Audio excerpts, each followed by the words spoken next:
morning. How's everybody doing? Great to be learning with you on a Tuesday, Yom Shlishi. It's also Chol HaMoed. We're in the intermediate days of Pesach, a beautiful and uplifting time. Let's light up the darkness with a new wisdom candle. So these candles, they tend to last like maybe 4, 5, sometimes 6 classes, and they come in a box of like 45 candles, and I ordered 6 boxes of them the last time I bought them, and I'm gonna have to buy again. Like, we've done a lot of classes together, a lot. Specifically, we've covered 1,912 pages together. Just amazing. And we're moving toward 2,711, right? So coming soon, 90 days more or less, 3 months, and then we'll reach 2,000, and then we'll be in that, less than 2 years away. It's going to end right in the summer of 2027. God willing, we'll all be together and celebrate a CU. Who's in the house on a Tuesday in the midst of Pesach? Stephen in New Hampshire, Yehud in South Carolina, Guy in Ohio, Bell in Florida, Gal in Kansas City, Yosef in the Sierra Nevada, Paul in the Great Northwest, Bell in Texas, Bill in mid-Missouri, Melissa in Great Neck, Lorraine in Texas, Shandora in the Bronx, Chaim in Florida, Aoife in Florida, Franco in Trieste, Italy, James in Indianapolis, Frank in Frank in San Pedro. Welcome, everybody. Today's episode of AT Daily is sponsored by Christine Orich for the healing of the V family. Very good, Christine, honoring people's privacy, but all members of the family, initial V, should have a complete and speedy recovery. And Christine adds, also, one of my young associates recently had a miscarriage and lost her beloved pet as well. So we dedicate our learning to her comfort, to her strengthening, to her healing, as well as all members of the V family. We say Amen. And Christine, thank you for enabling us to share more Torah with more people around the world. And in the merit of that, may you and all your loved ones be showered in blessings. And we say Amen. Okay, let's get back to Tractate Sanhedrin. I know, we're running quite behind. People made a siyum on Tractate Sanhedrin before Pesach began, who were keeping to the schedule. We're behind, so we're 10 pages from the end, and we'll keep doing 1 page a day. It's just too much to skip in Tractate Sanhedrin. But when we get to Tractate Makos, so then we'll do something we've done in the past, although it's been a while, but we'll do that. We'll do multiple pages in a day, and what I'll do is, I'll read a section and teach that, and then, then there's a part that, I can just summarize half a page, something like that. I mean, not a full daf, but in the way it's laid out here, 1 daf is usually 3 pages in the Koran, and maybe I can, ellipse half a page or a full page of this kind of translation and elucidation. So it's important that when we get into that mode, like, when I prepare, I will be reading the whole pages, and it's important that you read the whole pages, right? And don't just rely on my summary.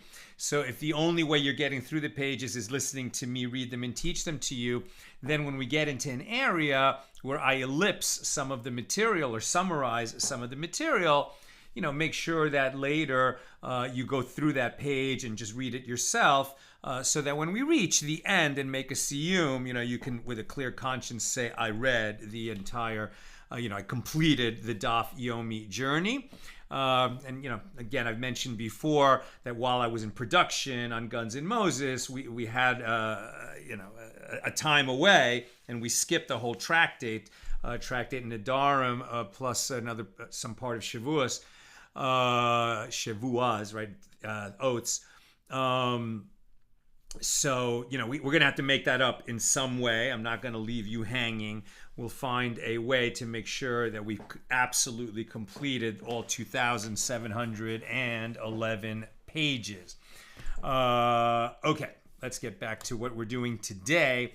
Our daf is page 103 here in chapter 11 of Tractate Sanhedrin, still discussing Mishnah number 1. We're picking this up at the bottom of page 102b. The Mishnah teaches that Rabbi Yehuda says Menashe has a share in the world to come. We know this is a minority opinion because this Mishnah number 1 of chapter 11 said, all Israel has a share in the world to come. Then we talk about what is the world to come, when will the world to come happen, how long will it last. But who then the Mishnah listed people who don't have a share in the world to come, like for instance people who deny that there is a world to come. Seems like a natural consequence. And then a few people, because they were so wicked and unrepentant and died unrepentant, and their wickedness, their evil was at a very high level, so it's not enough for them to spend time in Gehenna and be purified of their evil before they go on to have some kind of a portion in the eternal world to come, but they've lost their share entirely, right? And so there were 3 kings and 4 commoners, and so those kings included Ahab, right? Very wicked king, as we've talked about, who along with Jezebel brought idolatry in a big way into the northern kingdom. As well as King Menashe in the southern kingdom. We're going to talk more about him and some other wicked kings today, right? So Menashe, according to our Mishnah, lost his share in the world to come. But now Rabbi Yehuda says he didn't lose it, right? Why didn't he lose it? Well, he had a very long reign, and he seemed to have made some kind of an atonement, an about-face, a turn, right, in the midst of that reign. So Rabbi Yehuda says Menashe has a share in the world to come. As it is stated, quote, and he prayed to him, and he, meaning God, was entreated of him. In other words, God allowed himself to be moved by Menashe's prayers, right? In other words, Menashe was a king who led the nation terribly astray, promoted idolatry in a big way in the southern kingdom in Judea. So as a king, he caused many, many other Jews to sin and commit the grievous sin of idolatry. But then he was captured by a foreign king and imprisoned. And then he prayed to God and admitted that he had done wrong. And then he was restored to his throne in Jerusalem, ruling over Judea. So that would seem to indicate that perhaps his atonement was accepted by God, since God restored him to his throne. And then we have a question, well, then did he continue his wicked ways, or did he try to make an atonement? On the one hand, we have that he definitely prayed to God and he was restored to his throne, so he made some kind of an atonement. On the other hand, we know that his son, or at least his grandson, Josiah, when he came to rule, he didn't even know there was a Torah. So how much atonement could Menashe have done? The nation remained terribly idolatrous. He was not able to undo the harm that he had done, even if he made some kind of an atonement. But Rabbi Yehuda is saying, well, that some kind of an atonement, whatever it was enough that he should have some kind of a portion, perhaps a meager, lousy neighborhood portion, but some kind of a portion in the world to come. Based on the fact that he prayed to God and was restored to his throne, as it's spelled out in 2 Chronicles 33:13. That's Rabbi Yehuda's view. Rabbi Yochanan says, and both of them, meaning Rabbi Yehuda, who says that Menashe has a place in the world to come, and the rabbis, meaning the majority who we follow, who say in our Mishnah that Menashe does not have a world to come. So Rabbi Yochanan is commenting that both sides of this argument, Rabbi Yehuda and the rabbis, who disagree with regard to whether Menashe has a share in the world to come, interpreted one and the same verse, right? They're making their conclusions based on the same verse. As it is stated, and I will make them into a horror for all the kingdoms of the earth on account of Menashe, son of Chizkiah. This is from Jeremiah 15:4. Right, so Menashe was the son of a righteous king, Chizkiah, and the father of a righteous king, but he himself was terribly, terribly wicked. So one sage, Rabbi Yehuda, holds that on account of Menashe, this means that the Jewish people will be judged harshly as ultimately one as wicked as Menashe repented. And they did not do so, right? So the people had the opportunity to repent. They had the example of the most wicked person of many generations in Menashe who made a repentance, and yet they didn't repent. And so that actually looks really bad for the Jewish people who did not repent. And that's why, Menashe's kingdom remained an idolatrous kingdom. And the other sage, meaning the rabbis, hold that on account of Menashe means because he did not repent and the people followed in his footsteps. Maybe he prayed to God to save him. Maybe God gave him a second chance, but then he didn't really do anything with it. He remained an idolatrous king. He led the nation into a very, very abysmally low spiritual state, which sets up the Haftorah that we read on Passover. Was it first day or second day? About Josiah, Yoshiahu, the son of Menashe, who did an extraordinary thing. Right, this was a king who was so steeped in idolatry that he learned from his father that he didn't even know the Torah existed. But once he became king and the Torah was found and he read it, and he said, whoa, we've gone completely the wrong way. And then he did something about it. He was a very active king who, just dismissed all of the Kohanim who had been involved in idolatry. He restored the temple. He removed all idols from the temple. He educated the people. And then he brought them, the entire nation up to a much higher state. And then they celebrated when they brought the Pesach offering in a way that had never been done, let's say since the days of King David. And he did an extraordinary, extraordinary thing. We read about that on Pesach, and that's the son of Menashe. But for him to make such a turnaround meant that his father must not have made a turnaround within his reign. We are on page 103a now. Rabbi Yochanan says, anyone who says that Menashe has no share in the world to come discourages penitence, as Menashe repented, and according to them, is nevertheless excluded from the world to come. We want to give people hope, meaning that even somebody as wicked as Menashe, that he was able to make some kind of an atonement and therefore gain a place in the world to come. Okay, maybe he must have spent a lot of time in Gehenna, and maybe, it's not going to be a very good portion in the world to come, but some kind of a portion in the eternal world to come. Gives hope to the very, very wicked people.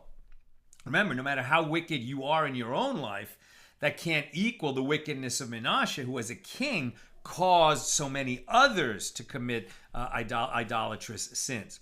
As the Tana taught a Baraisa before Rabbi Yochanan, Menashe repented for 33 years. That he ruled for 55 and repented for 33. How do we know? As it is written, Menashe was 12 years old when he began to reign, and he reigned 55 years in Jerusalem. And he did that which was evil. And he made Asherah, as did Ahab, right? Ahab, king of Israel in the northern kingdom. So how many years did Ahab reign? He reigned 22 years. How many years did Menashe reign? He reigned for 55 years. So deduct from them the 22 years during which he performed evil like Ahab, and 33 years remain for him to have repented. Rabbi Yochanan says in the name of Rabbi Shimon ben Yochai, what is the meaning of that which is written? And he prayed to him, to God, and he made an opening for him. 2 Chronicles 33:13. Now, instead, and he received his entreaty, that God received the prayers, the supplication of Menashe, should have been written. Rather, this teaches that the Holy One, blessed be he, crafted for him a type of opening in heaven in order to accept him in repentance. We read about this, and often there's sermons made about it at Yom Kippur, that Menashe, he was so wicked and so far gone that his atonement should not have worked. But because God is always ready to receive the atonement of any person, no matter how far gone they are, it's like God created a special opening in his throne, and said, okay, Menashe, we'll sneak you in. Why? Who does God, have to sneak past, right? God is the boss. God is the ultimate boss. The boss of bosses. There's only God. We're in God. But God himself has, right, his attribute of justice and his attribute of mercy. And, God is, truth is one of the names of God. Truth is the seal of God. And God knew perfectly well that Menashe's sin was so great that he had lost any chance of a share in the world to come. But God's mercy is so powerful, right? And God himself, we've learned elsewhere, God prays that God said, what is God's own prayer? That this is God speaking, that my attribute of mercy will overcome my attribute of strict justice, right? A prayer we should all emulate when we're talking about other people and we're so quick to condemn and criticize them. We should emulate the ways of God, who allows his mercy to outweigh his sense of justice.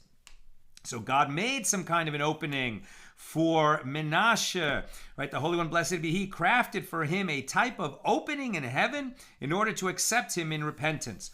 It was necessary for Menashe to enter the world to come in a clandestine manner due to the attribute of justice, God's attribute of justice, that sought to prevent his entry by claiming that his sentence was irreversible. But that's a minority view.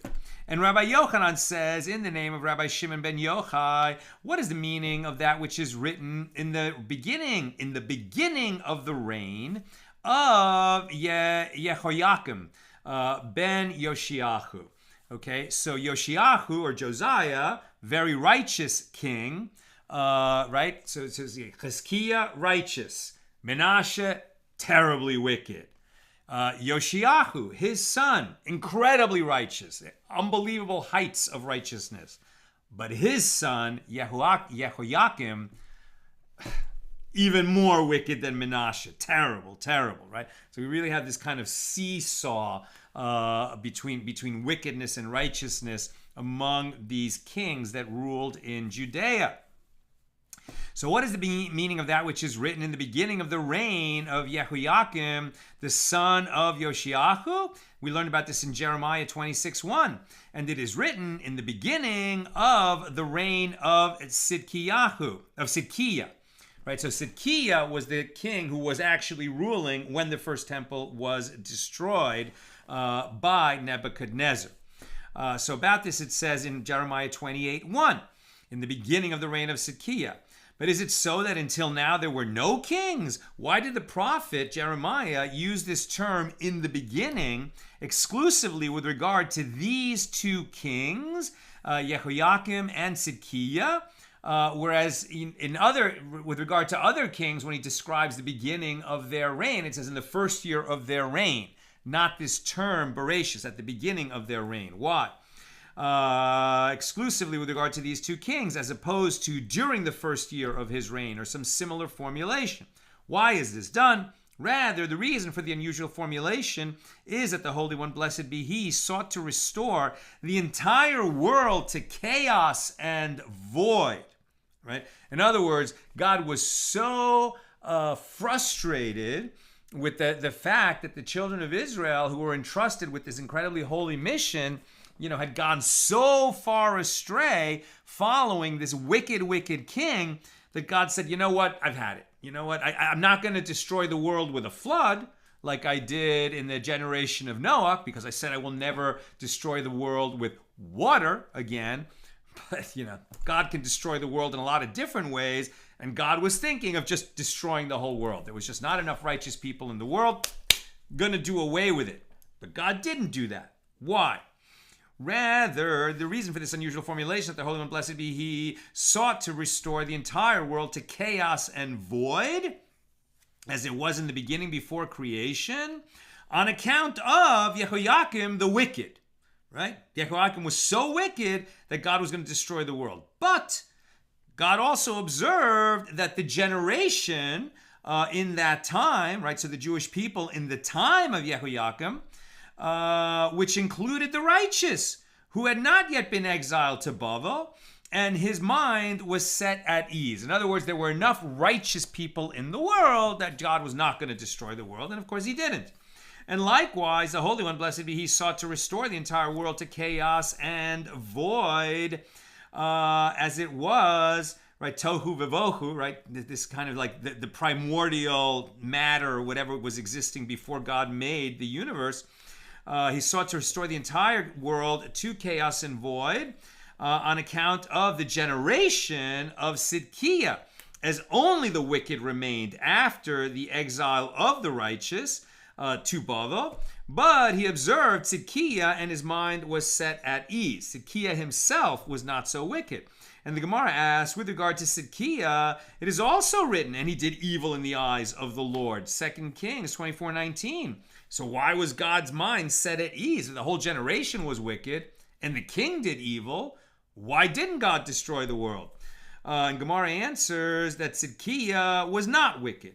Rather, he had it in his power to rebuke the people of his generation, and he did not rebuke them.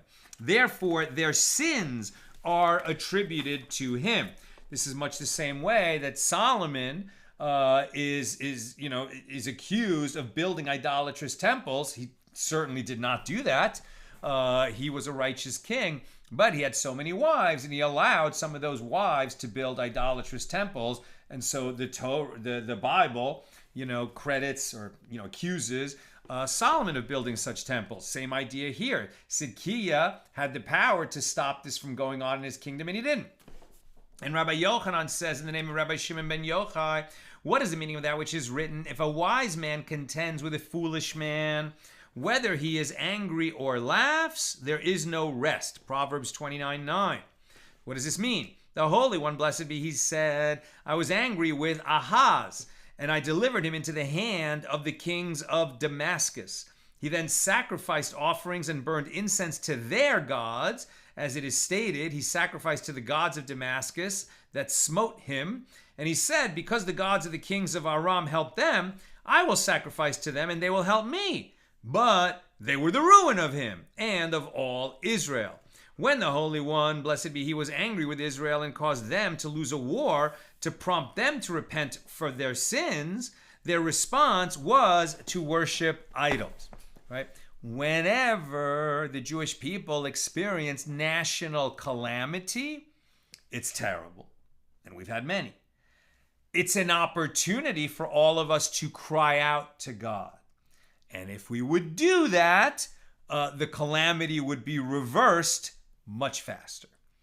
If instead people, become skeptics and atheists and idolaters of a more modern sort, and say, God forbid that there's no God, and where was God? And therefore they become even more detached from God and from Torah. Okay, well then it goes even worse for the Jewish people, and particularly for those people, is this lesson. I smiled upon Amaziah, and I delivered the kings of Edom into his hand. In response, he brought their gods and bowed to them. As it is stated, and it came to pass after Amaziah came from striking the Edomites, that he brought the gods of the children of Seir and set them up to be his gods, and prostrated himself before them and burned incense to them, right? These statues, these idols. So the response to victory in war was the same as the response to, calamity and loss in war. This was such a wicked generation, they turned to idolatry. Again, as we learned before the holiday, we're very quick to condemn the people that read the Bible. Like, what were they thinking that they would bow down to idols? But as we learned from Menashe in that dream when he appeared to Ravasi, if you'd lived in that, or Ravashi, if you had lived in that generation, you would have run after idols. It's not so easy to separate yourself from the culture, and cling with great faith to Torah. Right? So these days, it's not like we're surrounded by idolaters who are bowing down to statues of wood and stone and gold, but we have other kinds of temptations, for which people assimilate and leave a life of Torah. And, it's a little bit like that. So in that generation, it was just terrible how much idolatry was going on. And so, not surprisingly, they lost the protection of the Holy One, blessed be He. And they turned to idolatry when things were bad, and they turned to idolatry when things were good. So the generation was incorrigible, and this was the generation that ultimately, for them, the first temple was destroyed. So Rav Papa says that this is in accordance with the adage that people say, I cried for the master and he did not know. I smiled for the master and he did not know. Woe unto the master who does not know the distinction between good and bad. The Jewish people also resorted to idol worship both when God rewarded them and when he afflicted them. With regard to the verse, quote, all the princes of the king of Babylonia came in and sat in the middle gate, Sha'ar Hatavech.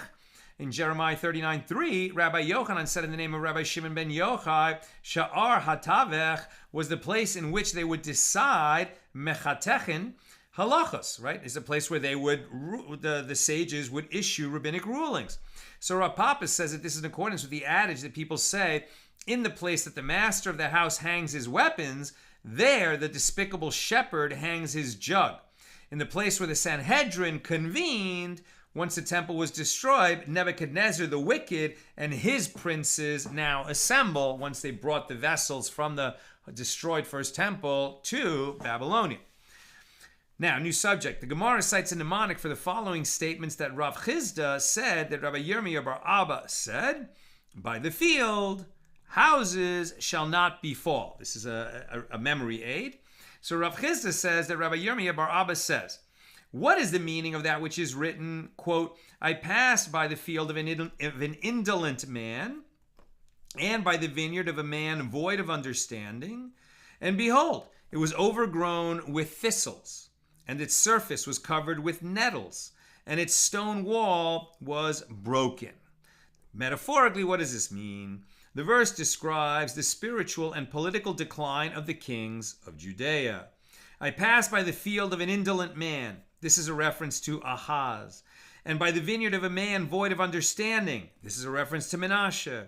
And behold, it was overgrown with thistles. This is a reference to Ammon. And its surface was covered with nettles. This is a reference to Jehoiakim. And its stone wall was broken. This is a reference to Sidkiah, in whose days the temple was finally destroyed. Apropos the previous statement, the Gemara cites an additional statement. And Rav Chizda says that Rabbi Yirmiyah bar Abba says that 4 groups do not receive the divine presence. And this pertains to the group of cynics, the group of liars, the group of flatterers, and the group of slanderers. Right? These traits chase away the Shekhinah, the divine presence. You're not going to feel the presence and the hand of God in your life if you make your society that of cynics, liars, flatterers, or slanderers. This pertains to the group of cynics, as it is written. Hosea 7:5. He, meaning God, withdrew his hand with cynics, indicating that God distanced himself from them. And this pertains to the group of liars, as it is written, he that speaks falsehoods shall not be established before my eyes. My meaning God's eyes. Psalm 101. This pertains to the group of flatterers, as it is written, Job 13:16, that a flatterer shall not come before him. And this pertains to the group of slanderers, as it is stated from Psalm 5. For you are not a God who desires wickedness, evil shall not dwell with you, which means you are righteous and there will be no form of evil in your dwelling. And Rav Chizda says that Rabbi Yirmiyah bar Abba says, what is the meaning of that which is written, no evil shall befall you, nor shall any plague come near your tent, from Psalm 91. No evil shall befall you means that the evil inclination shall not dominate them, nor shall any plague come near your tent, means that you will never find your wife in a state of uncertainty, whether she has the halakhic status of a menstruating woman or not. When you return from a journey, she'll know. After a period of separation, when a husband desires his wife, her uncertain status may prove more frustrating than a situation where the prohibition is clear-cut. Either she is a nida or she's not. What's more frustrating is if she's not sure, because then who knows how many days it'll be until you can be together again. Alternatively, the phrase, no evil shall befall you, means that you will be frightened neither by bad dreams nor by evil thoughts. Nor shall any plague come near your tent, means that you will not have a child or a student who overcooks his food in public, i.e., who sins in public and causes others to sin, like these kings that we've been talking about, and also someone famous such as Yeshu HaNotzri. Right? And we've talked about before whether this means, Jesus, the founder of Christianity, or a different Yeshu, is a matter open to debate in other areas, but that's really only mentioned in passing here.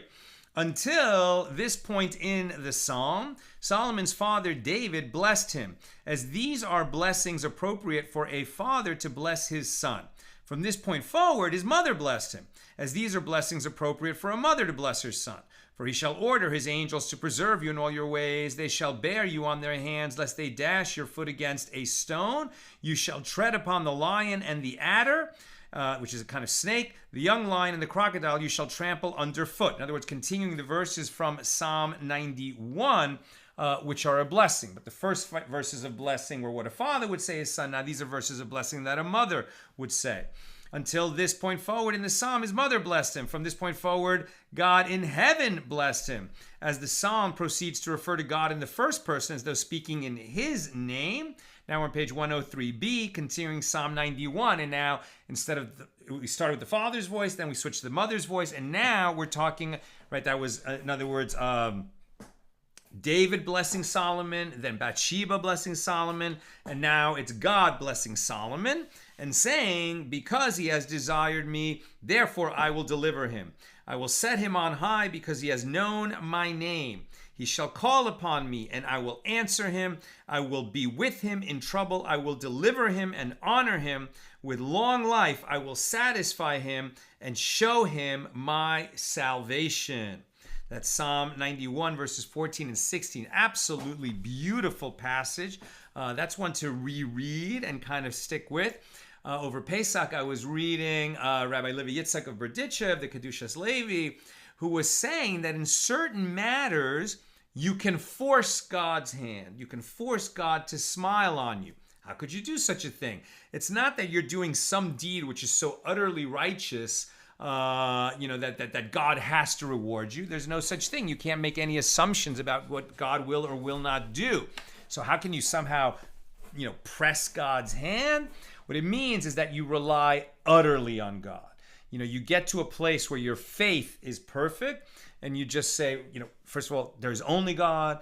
Whatever happens to me comes from God. I believe in God utterly. The only one I look to save me, to help me, to steer me is God. And you get to a place where you're so attached to God, where your love of God and your awe of God is so complete, right? That God is not just, plan A for you and plan B and plan C and, it's plan A through Z, right? There's only God in your life. And just everything, and you just see everything that happens to you as from God and for God. If you get to that kind of level of faithfulness, I think you cannot help but be righteous, right? But it's not, it doesn't start with, I got to do the right thing. It's just, there's only God. Wherever I've been, whatever I'm doing, I recognize there is only God. And I devote myself utterly and accept everything that comes from God. When your faith gets that perfect, then God will take care of you. But it takes a lifetime of work to get to such a place. Or maybe not. Maybe you can get there faster. Certainly start doing the work and see what happens, right? That's what the Levi Yitzhak said, right? You can press God's hand by turning with perfect faith to God. Okay. And this sounds like this, right? Because God's saying, because he has desired me, I mean, this is like the perfect proof text of what Levi Yitzhak said. Because he has desired me, therefore I will deliver him. I will set him on high because he has known my name.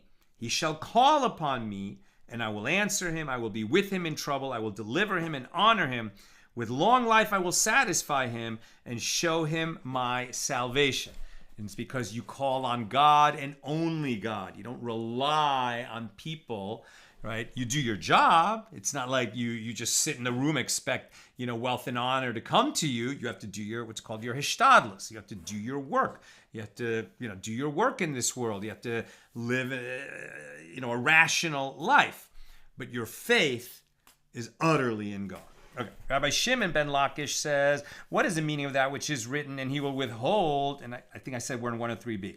Rabbi Shimon ben Lakish says, what is the meaning of that which is written, and he will withhold their light from the wicked, reshaim, and the high arm shall be broken, from Job 38:15. So in this verse, where it says, and he shall withhold their light from the wicked, and the word is, reshaim, from the wicked, but there's an ayin, a letter ayin in reshaim, that is, when this is written in the book of Job, elevated. So if you can see that, the letter ayin, right there in the middle of that verse, is elevated, right? And there are letters in the Torah and in the rest of the Bible. Sometimes they're written large, sometimes they're written small, sometimes they're written high, or sometimes low.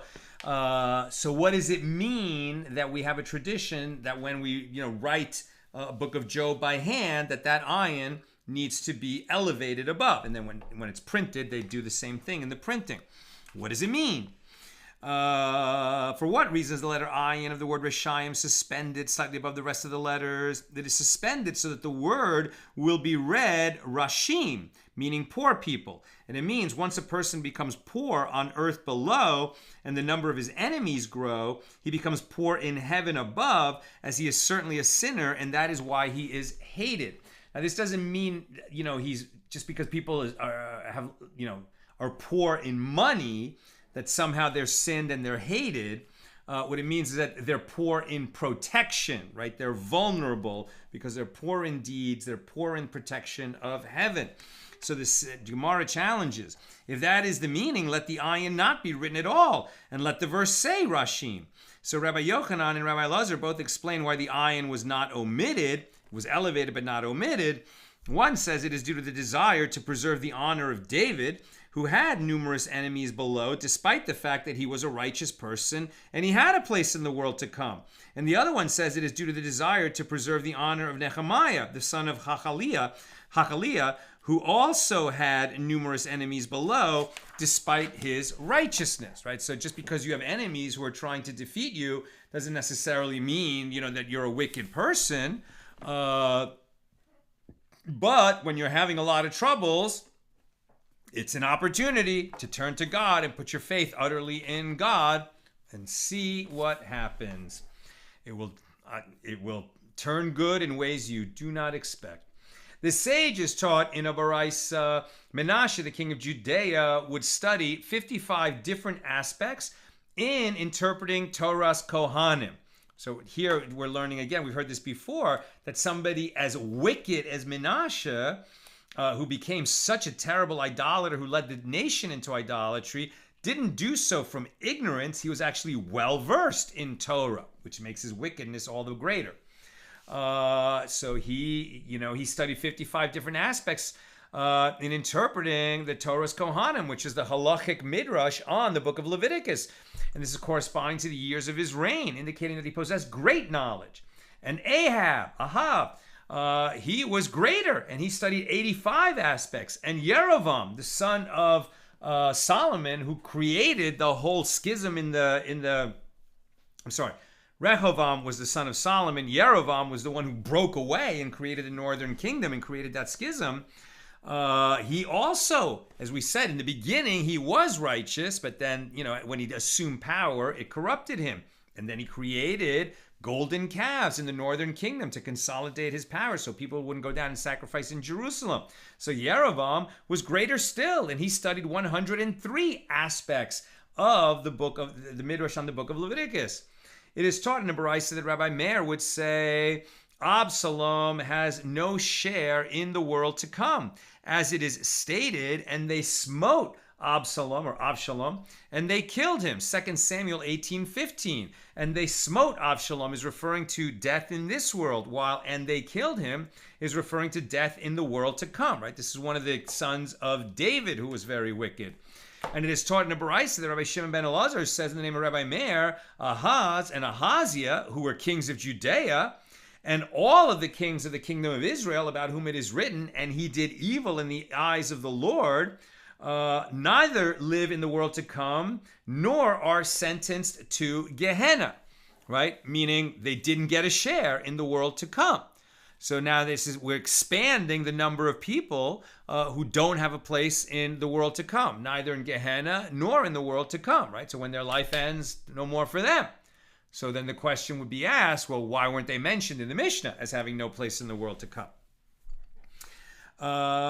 It is stated, Menashe shed a great deal of innocent blood until he filled Jerusalem from one end to another, pet lafe, beside his sin that he made Judea sin to do evil in the eyes of the Lord. But not only did he lead the nation into idolatry, but he himself murdered many people in order, to consolidate his power as he was leading the nation astray. So here in Bavel, meaning now the sages living in Bavel, it's much later, right? But looking back, here in Bavel, they interpret the verse to mean that he killed the prophet Isaiah, right? Menashe was so wicked, he killed the prophet Isaiah. We learned that in Yevamos 49b. Now in the West, right, this community of sages in the land of Israel, again, now we're talking much later, than when these things are actually happening. We're talking between 800 and 1,000 years later. In the West, in Eretz Yisrael, they say that Menashe crafted an idol so large that it was a burden requiring 1,000 people to carry it. And each and every day he would require them to carry it, which would kill all of them. And the Gemara asks, in accordance with whose opinion is that which Rabbah Bar Chana says, the soul of one righteous person is equal in value to the entire world. It is in accordance with the opinion of the one who says that Menashe killed Isaiah. It is written that Menashe crafted an idol, 2 Chronicles 33:7. And it is written that Menashe crafted idols in 2 Chronicles 33:19. So did he make one big idol or did he make many idols? So Rabbi Yochanan says initially he crafted one face, partsuf, for the idol, and ultimately he crafted 4 faces for it so that the divine presence would see it from each side and become angry, right? It's like Menashe got worse and worse and worse in his affront, right? An insult to the Holy One above. And Ahaz placed that idol in the upper chamber in the temple, right? Brought an idol into the holy temple, as it is stated in the altars that were on the roof of the upper chamber of Ahaz, 2 Kings 23:12. Menashe placed it in the sanctuary itself, as it is stated, and he set the graven image of the Asherah that he had crafted in that house of which the Lord said to David and to Solomon his son, in this house and in Jerusalem, which I have chosen from all the tribes of Israel, will I put my name forever. Right, to bring home the evil that Menashe did. Ammon introduced that idol into the Holy of Holies. As it is stated, for the bed is too short for spreading and the covering too narrow for when he gathers himself, from Isaiah 28:20. What is the meaning of the phrase, for the bed is too short for spreading? Rabbi Shmuel Bar Nachmani says that Rabbi Yonasan says that it means, for his bed is too narrow for 2 colleagues to spread upon it together, as it is impossible that service of God and idol worship can coexist there. What is the meaning of the phrase, and the covering, masecha, too narrow, tzara, for when he gathers himself, kechitzchanes? So Rabbi Shmuel Bar Nachmani says when Rabbi Yonasan would reach this verse, he would cry, And he about whom it is written, he gathers the waters and the sea like a rampart, meaning God. Shall a graven image be a rival to him? In other words, who could put an idol in the Holy of Holies? It's incredible that any Jew in Jewish history would do that, let alone a king who led the nation astray. It's just such a disgrace for us, even though this happened, thousands of years ago. It's so awful. We feel it still. Ahaz nullified the temple service and sealed the Torah, prohibiting its study. As it is stated, bind the testimony, seal the Torah among my disciples, Isaiah 8:16. Menashe excised the mentions of God's name from sacred books and destroyed the altar. Ammon burned the Torah and sacrificed a gecko, an impure creeping animal, upon the altar. Ahaz permitted, I'm sorry I'm speaking so loud. It's my nature to speak loud. But when we're speaking about such matters, I should lower my voice. So I'll just do that. Ahaz permitted engaging in sexual intercourse with forbidden relatives and announced that marriage between those relatives is permitted. Menashe exploited that pronouncement and engaged in sexual intercourse with his sister. Ammon engaged in sexual intercourse with his mother, as it is stated, but Ammon increased his guilt, 2 Chronicles 32:23, indicating that he performed a greater and more disgraceful transgression than anyone else. Rabbi Yochanan and Rabbi Elazar disagreed about his transgression. One says that he burned the Torah, and one says that he engaged in sexual intercourse with his mother. His mother said to him, "Do you have any pleasure by engaging in intercourse from the place from which you emerged?" And he said to her, "I am doing this only to express insolence to my Creator, not for my pleasure."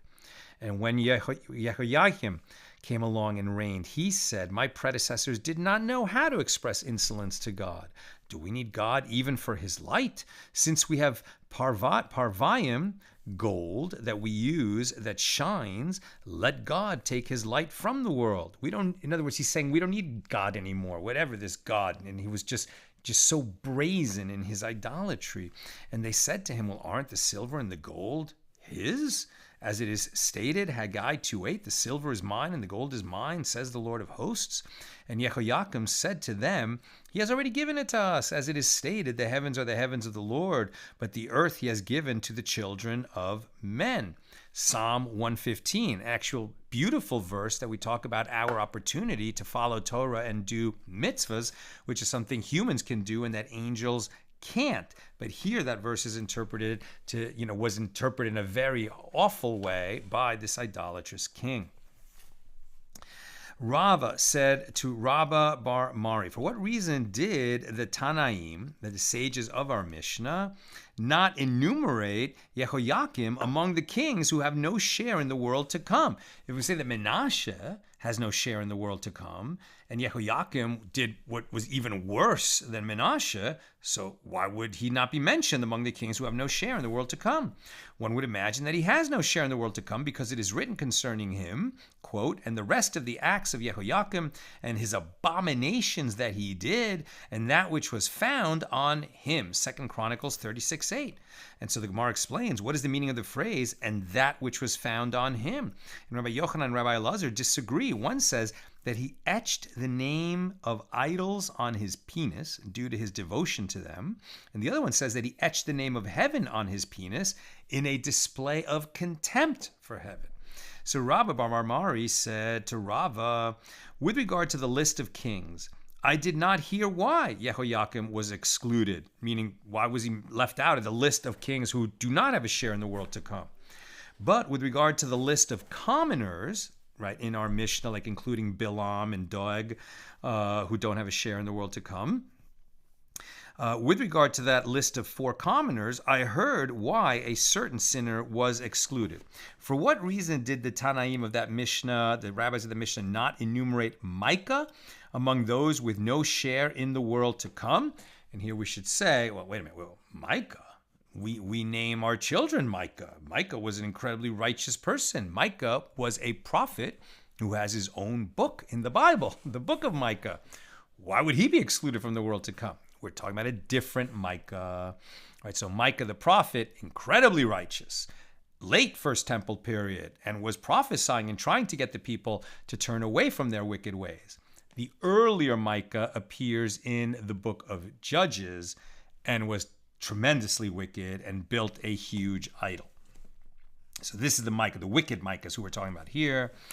So why would we exclude him from that list of commoners? After all, he crafted idols that the Jewish people worshipped. And see Judges chapter 17, and it is due to the fact that his bread was available for passers-by.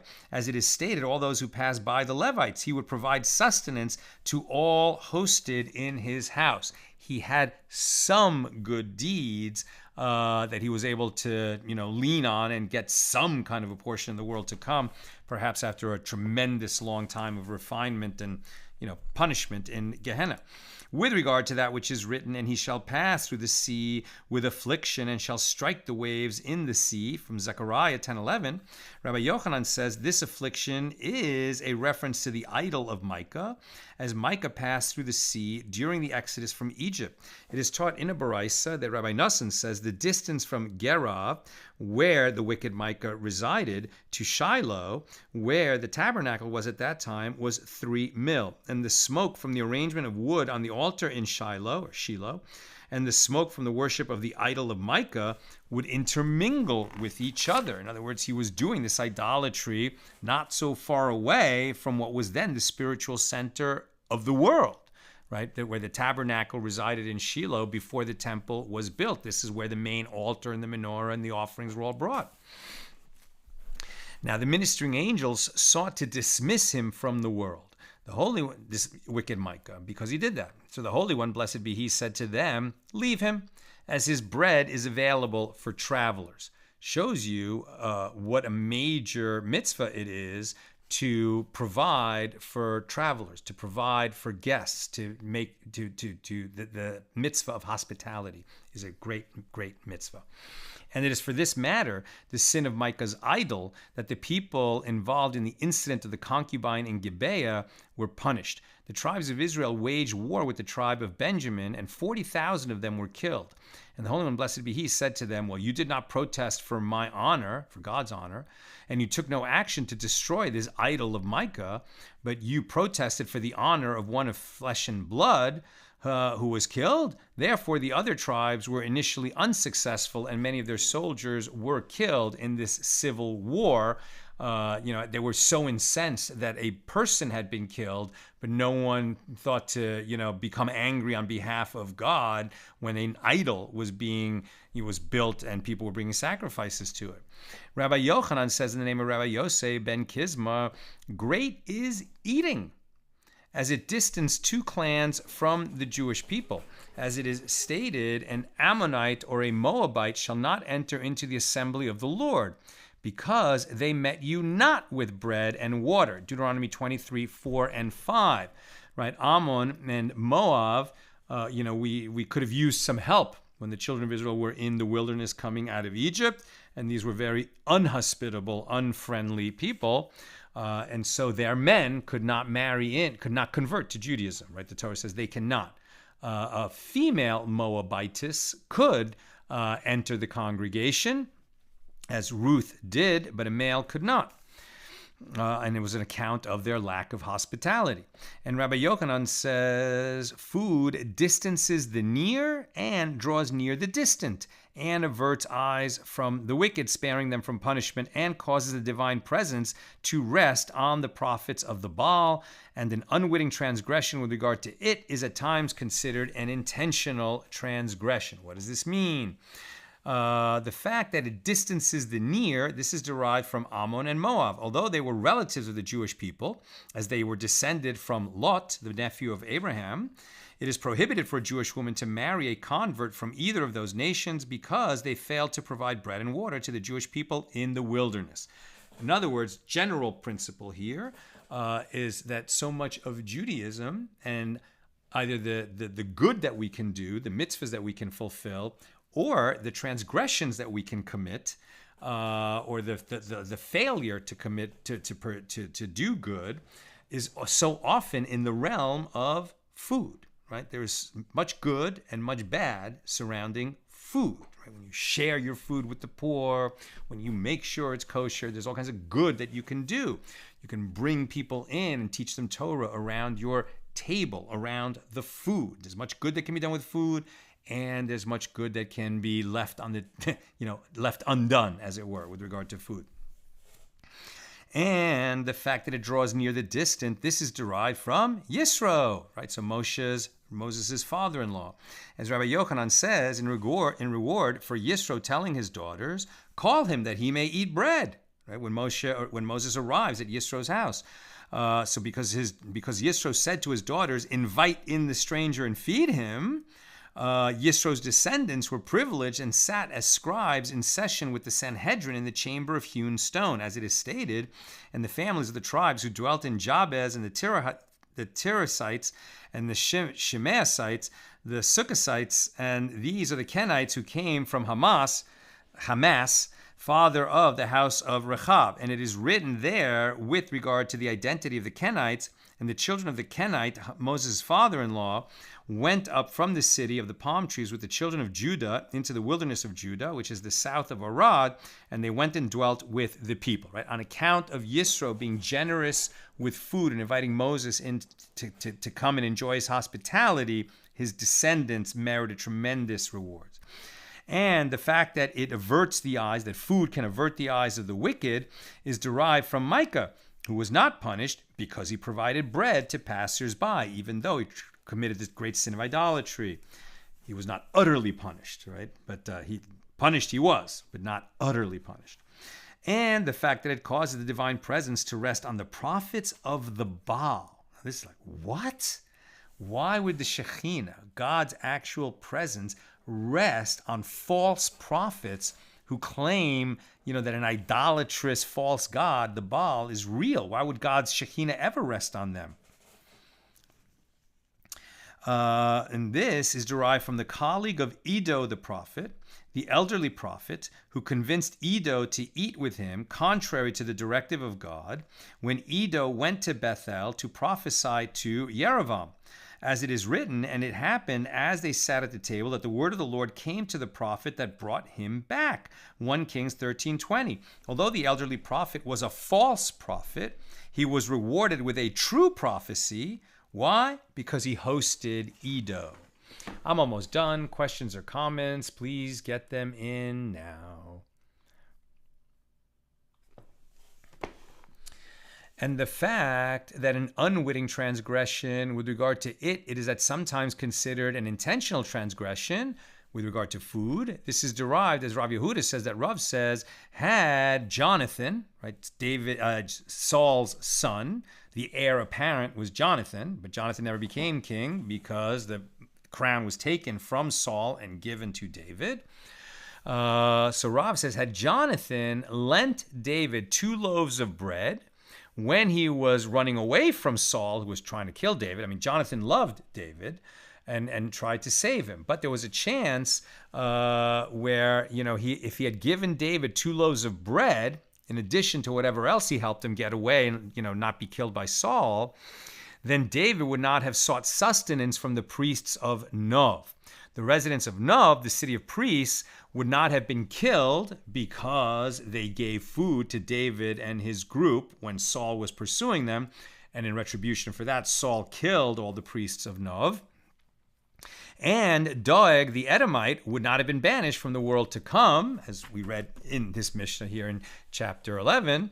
And Saul and his 3 sons would not have been killed as punishment for massacring all the priests of Nov. Saul was going to have the throne taken away from him because he was not worthy to be king, but he might have survived and not been killed in battle if he had not slaughtered the priests of Nov, and the priests of Nov might not have been slaughtered if Jonathan, in addition to helping David, had also given him some food that he needed, and because he was starving, him and his men, they turned to the priests of Nov and ended up getting them killed. Okay, that's what I've got for us today. About Yoshiyahu, Sharon is reminding us, right, that Haftarah was on day 2 of Pesach. That's when we read it. And his miraculous, near miraculous, but incredible and uplifting and inspiring restoration of the Holy Temple on day 2 of Pesach. And says Sharon, I was thinking of that as you were talking. And finally, Yosef says, cynics sounds like the ancient sophists, or what today we call the new atheists, postmodern philosophy, moral relativism, false science and every other modern political manipulations which seek, at every turn to discredit faith and people of faith, and offer in its place, moral relativism, your truth, my truth, and really a justification for people often just pursuing their basest sexual desires. That's what I've got for us today. And with God's help, we'll be together again tomorrow, Wednesday, at the regular Wednesday time, 6 p.m. Pacific. Have a great night.